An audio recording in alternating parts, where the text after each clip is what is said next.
there's one person from the royal family who's always made it known, and we've always seen that he genuinely cares and puts the veterans' needs first. He cares about veterans, servicemen, and women, and he put them first. And we saw that during the Invictus Games that just ended 2 weeks ago. They were massive. The Invictus Games was super massive, was super great. There's a lot of media outlets covering the Invictus Games. There's so much interaction, so performances.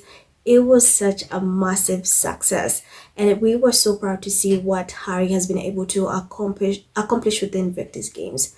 That is hard. That is his baby. He's built it. He's nurtured it to where it is, and it keeps thriving. Like when you have South Korea having a bid to host the 2029 Invictus Games, that just speaks a lot. So here's one thing I noticed, right?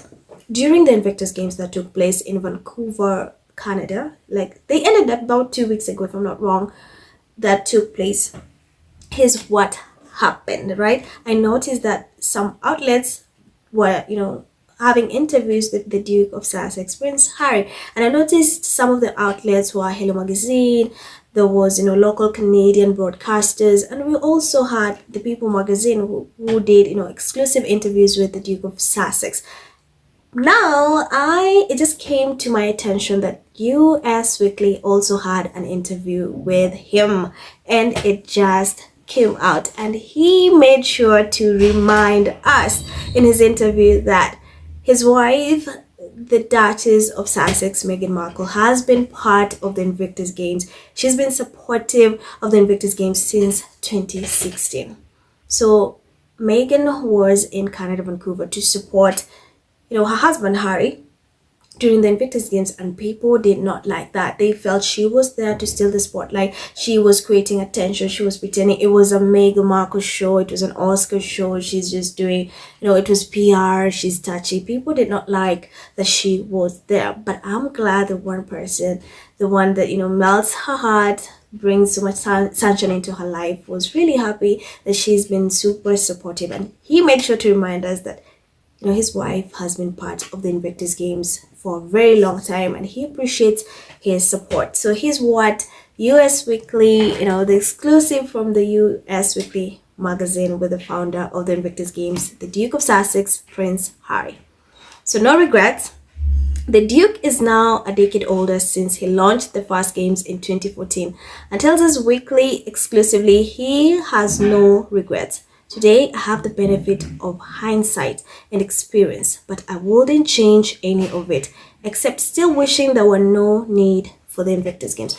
We know the reason why he founded these games was to help, veterans, servicemen and women in their recovery journeys, be it with the trauma, they get from combat, with wounds, injuries. This is the reason why he created these games. And now he's saying he wished there was no need for these Invictus Games, because there's so much that veterans go through, and he wanted just them to have a platform where they can recover, they can interact socially, they can overcome all this, the depression, all these things that they're going through. So his happiness with how well the games went. So here's what he said.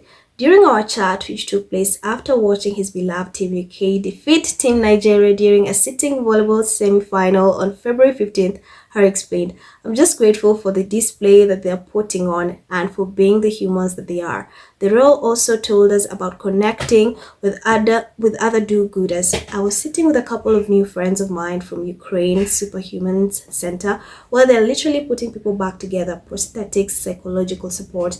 All of that is pretty incredible." So on the Invictus competitors, they will continue to have bad days, but for this week, the bad days are very limited because they realize that they are not isolated. They're not alone. Everybody around them is carrying something. Once you put all these guys and girls in the same arena, they start sharing each other's stories and realize that there's nothing wrong with them. I like that. I like that he said that. This is the core purpose as to why the Invictus Games were founded, to remind veterans that they are not alone in whatever it is that they're going through, whatever traumas, whatever, depressions, issues they're going through. They are not alone. That so many people who are going through, they created this community where they can interact together. They can, lean towards each other for support. I really like that. I like that. So, on Megan's connection to the Invictus Games, the Duchess has been part of this community since shortly after the Orlando Games in 2016 and has loved every minute of it. Harry reveals to us there's so many special memories. At the Sydney Games 2018, for instance, Harry recalled getting a bear hug from one well-wishes and my genuine concern that he might try the same with my wife, who was pregnant at the time. Megan's Instagram. While Megan went home after the Whistler portion to be with kids Archie 5 and Elizabeth 3, she continued to cheer on her man via her newly launched and extremely active Instagram account. Yes, the Instagram shoutout was very sweet and much appreciated. Harry gushed to US. I'm glad that he saw that, of course. He saw that. That is his wife. What am I going on about? I'm glad he saw that. I remember when Megan went back, flew back to California, Montecito to be with the kids. People kept saying, oh, she don't want to be there. She's just going back. She's now, Harry kicked her out. Harry does not want her there. But we later come to find out it was planned that she will not stay for the Invictus Games. Throughout the Invictus Games, she was there to be there for the first 5 days and then head back to be with the kids. Being a mother is her first job. And I like that Harry gushed over that Instagram tribute where Megan reminded him that as much as they're far away from, at home, they are still cheering him on and they're super proud of him. So the 2027 games in Birmingham, Harry said, Birmingham for us is a very, very emotionally connected place. A lot of these guys, they wake up in Birmingham after being blown up in Afghanistan. Harry explains of the city, whose Queen Elizabeth Hospital is often the first stop for wounded British soldiers. Whatever Birmingham brings, Harry is ready and open for what's to come next. I've learned, evolved, and been shaped by the resilience and brilliance of our Invictus community. Serving them and their families remain one of the greatest privileges in my life. And I like that. And I remember, this reminds me to when Canada's Prime Minister was making his speech and he really applauded Harry and what he's been able to accomplish with Invictus Games, what he's been able to do with Invictus Games. He was so proud. To a point, Harry got a standing ovation. That was massive. He was so emotional. When you watch that clip and you see him listening to Justin Trudeau, Canada's Prime Minister, of all the accomplishments of how, they're proud of him, how he has a big heart, how he's a good person. He was so emotional, and I know it's because he's not used to people saying nice things about him. That can be the reason, or maybe he's just like, in his mind, he was looking like, oh, we've come so far, and he's created this platform from people from all walks of life, different countries, and they're now together to be reminded that they are not alone.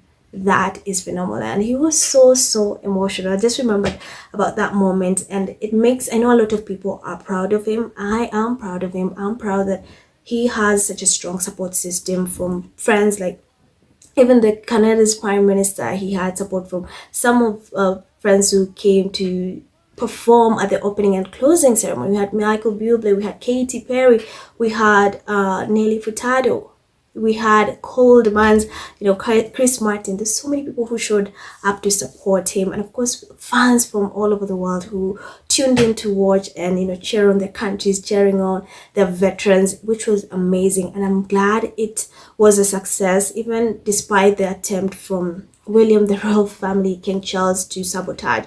ITV tried to sabotage the Invictus Games when they were in partnership with the Invictus Games to be the official broadcaster for the Invictus Games in the UK. But we remember during the games they delayed broadcasting, or they could just broadcast some things, and it was just clear this is an attempt to sabotage, and I'm glad it did not work. Now 2020, there's a debate about Invictus Games that are going to be in Birmingham, UK. So that means Harry is going back to the UK. These Invictus Games, we know they mean so much to him, so he is going to be back there, and people are wondering, will he bring Megan? Will Megan be there? What's going to look like in 2027? Or who knows what's going to happen to the entire world in 2027? 2 years is a long time. A lot can happen, a lot can change. So there's this debate. People want it there, some don't want it there. It's a whole debacle. So guys, let me know your thoughts about what you think about this exclusive that he had with US Weekly. Personally, I think I like it. I love it. We know Invictus game is something he's very passionate about. He cares about his veterans, something King Charles did not care about. The head of Britain's armed forces did not say anything during the Invictus Games. He showed the world he could care less about his veterans. He did not show a message of support or anything. And that just reminds you, he cannot stand the fact that his son is thriving, he's well loved, he's, doing great and amazing. And even if he does not say anything and he could care less about his veterans, I'm glad we have someone who has a genuine heart, who as a veteran himself cares about the other veterans, and he is doing great. And I know it's just going to be bigger and bigger. So let me know your thoughts in the comments about what you think about this entire exclusive. So that's it for me, guys. I'm Miraj. Have a good day. I love you always and forever. Bye.